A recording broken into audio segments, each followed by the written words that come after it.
What's up, you guys? It's Sir Scrub here, bringing you some more Scrub Tier Yu-Gi-Oh! And in today's video, I'm going to be bringing to you guys my Zombie World Control deck showcase and some test hands. We're going to run through this real fast because I am running really behind on my schedule today. So, running into it real quick, for our Zombie engine, we have 3 copies of Shiranui Solitaire and 3 copies of Unizombie, your main starter and the cards that want to get your plays going.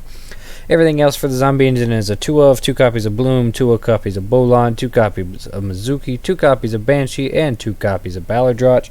A lot of 2 ofs in this deck, but you don't really want to draw really any of these cards because the only real way to get them out of your hand is Unizombie or Dangers. You really just want them to be able to go into the graveyard. You play multiple copies for your grind game. But for those of you that don't know what these cards do, Banshee gets your Zombie World straight from the deck. Mizuki is a Monster Reborn. Jacko Bulon can snatch monsters out of your opponent's graveyard, which is pretty interesting and a pretty nice form of interruption. And Glow Up Bloom gets your Bulon or your Ballardroch on field, and Ballardroch can once per turn negate a card and banish a card, so that's pretty cool. Then you have your Danger Engine, 1 copy of Snake, 1 copy of Jack, 2 copies of Mothman, just to help unbreak our hands and get stuff into the graveyard. 3 copies of Ash Blossom for interrupting our opponent, and 3 copies of Ghost Bell and Haunted Mansion for interrupting our opponent and protecting us from Called by the Grave. For back row, we have 3 copies of Zombie World because it's the main centerpiece of the deck, 3 copies of Called by the Grave because who likes hand traps, 3 copies of Super Poly to break boards and interrupt our opponent because we have the best Super Poly target ever, 2 copies of Desires to help boost our consistency, 1 copy of 1 for 1 to get your Glow Up Bloom on the field and monsters out of your hand, 1 copy of Monster Reborn just to extend our plays, and 1 copy of Foolish Burial just to extend and set up our plays. For the extra deck, we're looking at 2 copies of Vampire Sucker. Really fantastic card. I wouldn't say you need both of them, but I like having both of them. 1 copy of Relinquished Anima to help break boards and to trigger our Glow Up Bloom. 1 copy of Avermax, 1 copy of Unicorn, 1 copy of Phoenix, 1 copy of Masquerena, 1 copy of Needle Fiber. Needle Fiber is probably the best addition to this deck because you can use Unizombie and any of our multitude of extenders to go into it to get your Glow Up Bloom on the field. If you have to use use the Foolish Burial effect of Unizombie to get your Banshee set up, you can still get into your Bloom and your Ballardroch because Needle Fiber exists. Then 1 each of the Boral Twins for breaking boards and killing people. For the Needle Fiber package, we have 1 copy of TG Wonder Magician and 1 copy of Omega. I go back and forth on whether or not these cards are necessary, but you do need to go into them sometimes, so I like to have access to them. And then we have Super Poly targets of 1 copy of Starmie Venom and 2 copies of Nether Soul. Really fantastic Super Poly targets. For the side deck, my side deck suggestions are the Cyber Dragon engine, 3 Cyber Dragons, and 1 Mega Fleet. A lot of people aren't expecting this, so it's actually a really good and unique form of disruption and way to break boards. And then 3 copies of Turtles just to give people turtles. They're really good at breaking boards, really good at swinging momentum back in your favor. 3 copies of Dark Ruler No More just to nuke boards and break boards really easily. 1 copy of Raigeki and 1 copy of Upstart Goblin. These are the 2 cards that are probably the most flexible. You could probably cut these for Twin Twisters, but because I was playing the extra card in Mega Fleet Dragon, I like playing a couple of 1-ofs, so Raigeki and then Upstart Goblin is probably the most interesting thing about this entire deck. If you happen to find that there's a card that's just a little too sticky, like if you're opening Glow Up Bloom like 4 hands in a row, you can side 1 out for an Upstart Goblin just to make it a little, just to play around Dueling Books algorithms a little more, just to help make your consistency a little better when you need it to. And then 3 copies of Rivalry of Warlords. I like citing this in against decks that I know it's going to kill, so it's really fun. So we're going to scoot on over here, and we're going to play a couple of test hands just to showcase you guys the wombo combos this deck has.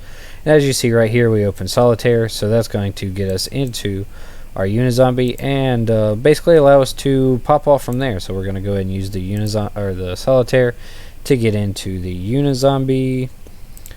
We're going to use Unizombie's effect. We're going to pitch the Ballardroch to boost its level, and then we're going to pitch the Banshee, which is going to banish herself and get us to our Zombie World right there. Quick, bada boom, bada bing. And then we're going to set this and we're going to pass. Then during our opponent's standby phase, this is going to come back. And then we have our Super Poly to rip 2 cards off of our opponent's side of the field. Say we're going to pitch this. So that's 2 monsters interrupted, then we have 2 more interruptions right here in Ballardroch, and another interruption in the form of Ash Blossom. So it's still multiple interruptions. It's not the most explosive plays, but we do have multiple ways to disrupt our opponent's board. So looking at this hand here, we're going to set our Super Poly. We're going to normal summon our Unizombie, whose effect is going to trigger, sending our Necroworld Banshee to the graveyard. Now you don't have to use this card's effect immediately, so we're actually first going to use our Mothman, trying to get our play started up here. We're going to roll a 3, so that's going to hit the Jackalope out of our hand. So we're going to summon our Mothman to our field, draw a card, and then Jackalope is going to activate and summon the Snake from the deck. From there, we're simply going to use the we're going to use the Mothman and the Unizombie to go into Needle Fiber, which is then going to summon us a Glow Up Bloom from the deck. We're going to use the Tsuchinoko and the Needle Fiber to go into the Masquerena. We're then going to banish our Banshee and activate our Zombie World. And then we're going to end on this board here. So now this allows us to, during our opponent's turn, use the Banshee, the Bloom and the Masquerena to go into a Vampire Sucker, or you could go into Unicorn, whatever. Bloom is going to trigger and summon us our Ballardroch from the deck. So say you go into your you're going to go into your Nightmare Unicorn. Now, I would suggest going into Sucker, so that way you don't have to burn a second discard, because you are going to discard a card for Super Poly right there. And then there you go. You have multiple forms of interruption to go into your Nether Soul Dragon. You've got your Ash Blossom. You got multiple interruptions with the Ballardroch. So yeah, the deck can interrupt the opponent several different ways. It's very flexible in that. Now this is a bad hand all the way around. You don't want to open like this, so we're going to try and see if we can play through this. We're going to start off with our Tsuchinoko here, just 1 through 5. We're going to get a 3, which is going to snipe our own Super Poly out of the hand, summon our Tsuchinoko, draw a card. We're going to draw into a Jackalope, which is perfect, so then we're just going to activate the Mothman. We're just going to keep swinging here with the dangers, trying to play through this. Open up a 3, that's going to hit the Jackalope, so we are going to summon the Mothman, draw a card, and then we're going to dump something onto the board with the... I guess we'll dump another Mothman onto the board with the Jackalope. So then we normal summon the Banshee. I suppose that we link 2 into Masquerena. Banshee is then going to activate and get our Zombie World on field, banishing herself out of the graveyard to activate. And then I suppose we will link 2 as well into a Vampire Sucker. Vampire Sucker. If I can summon it instead of sending it to the graveyard.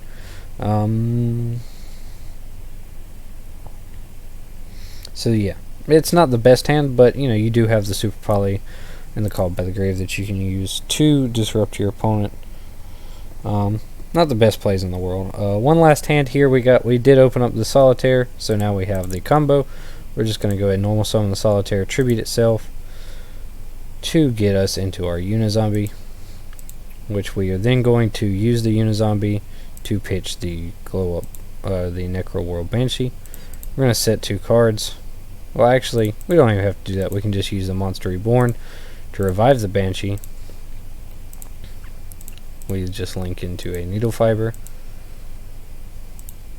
which is going to summon us a Glow Up Bloom from the deck.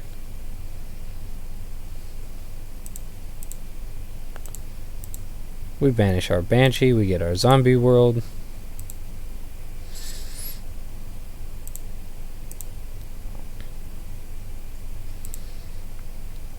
We then link these 2 off into the, if I can click things, haha, Vampire Sucker, which is going to then get us our Ballardroch from the deck. And then from here we can either go ahead and activate the Jackalope, try and draw a card, or we could just go ahead and Desires and get that free +1. Now that we have everything that we need out of the deck, we don't have to worry about banishing the bricks. And look at that, we draw into another Super Poly. And there you go, that's multiple different interruptions right there, and multiple different ways to make our opponent feel bad. So yeah, that's my Zombie World Control deck profile for you guys. Please be sure to check this deck out. It's a really interesting deck. I think it has a lot of strengths as a road deck, this format. But with all that junk out of the way, please be sure to check out the description with the links to my channel and all the other members of the Coalition of Scrubs. Every content creator here deserves your support. They're all fantastic guys. I work with them all personally. But most importantly, don't forget, be a scrub. Peace.